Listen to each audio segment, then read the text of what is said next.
মাঝরাতে আমি আর আমার আম্মু মোমো বানানোর ট্রাই করে অন্য কিছু বানিয়ে ফেলেছিলাম। আম্মুর মোমো শেপগুলো দেখলে জাস্ট মাথা ঘুরে যাওয়ার মতো। তার সাথে আম্মু একটা ডিফারেন্ট ট্রিক্স ফলো করে গোলমরিচ গুঁড়ো করেছিল, আরো বানিয়েছিল একেবারে অয়েল ফ্রি পারফেক্ট মোংলাই।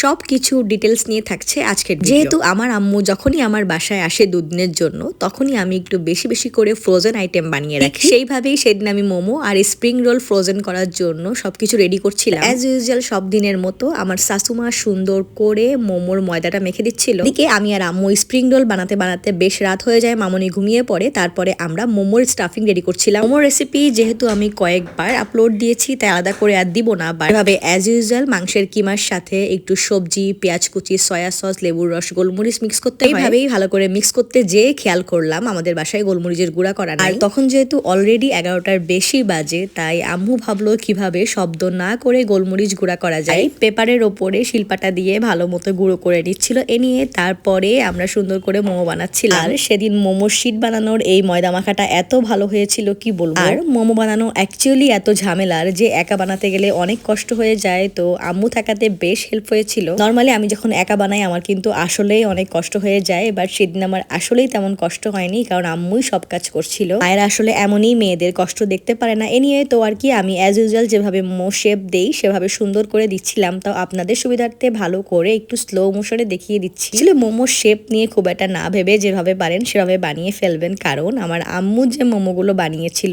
সেগুলো আসলেই দেখার মতো ছিল। আম্মুর বানানো মোমোর ডিজাইনগুলো দেখে আমি, আমার জামাই সবাই মিলে বেশ হাসাহাসি করতেছিলাম। মানে অ্যাকচুয়ালি আম্মু যে কি বানিয়েছিল আম্মুও জানে না। মোমো বানাতে বানাতে সেদিন অনেক রাত হয়ে যায়। তারপরে আমি বক্সে ভরে মোমোগুলোকে ভালো করে ফ্রিজে রেখে দেই। যখনই একটু সময় পাই বা আমার আম্মু আমার বাসায় আসে, আমি এভাবে ফ্রোজেন খাবার বাসায় বানিয়ে রাখি। তাতে যখনই মন চায় হুট করে বের করে জাস্ট খাওয়া যায় আর কি। নিয়ে আমাদের মোমোগুলো সুন্দর করে বক্সে ভরা হয়ে গেলে খেয়াল করে দেখলাম মোমোর স্টাফিং নেই, কিন্তু বেশ কিছুটা ময়দার ডো রয়ে গেছে। আম্মু আমাদেরকে বুদ্ধি দিল ওই রাত্রেই সে আমাদেরকে মোংলাই বানিয়ে খাওয়াবে। এই কথা সেই কাজ। স্প্রিং রোলের কিছু স্টাফিং ছিল, তা দিয়ে আম্মু সুন্দর করে মোংলাই বানিয়েছিল। একেবারে অথেন্টিক ওয়েতে বা খুব বেশি পারফেক্ট না হলেও আম্মু যেহেতু বানিয়েছে ব্যাপারটা কিন্তু বেশ ভালো হয়েছে। আর যেহেতু আমাকে ব্যাপারটা ডুবো তেলে ভাজতে হয়নি, তাই হেলদিও ছিল, খেতেও মজা ছিল। এই যে সুন্দর করে মোংলাই বানানো হয়ে গেলে আম্মু জাস্ট হাত দিয়ে একটু অয়েল ব্রাশ করে দিচ্ছিল মোংলাইয়ের চারোপাশে। তারপরে এয়ার ফ্রায়ারে দিলে আমি ব্যাপারটাকে ফ্রাই মুডে দিয়ে অন করে দেই।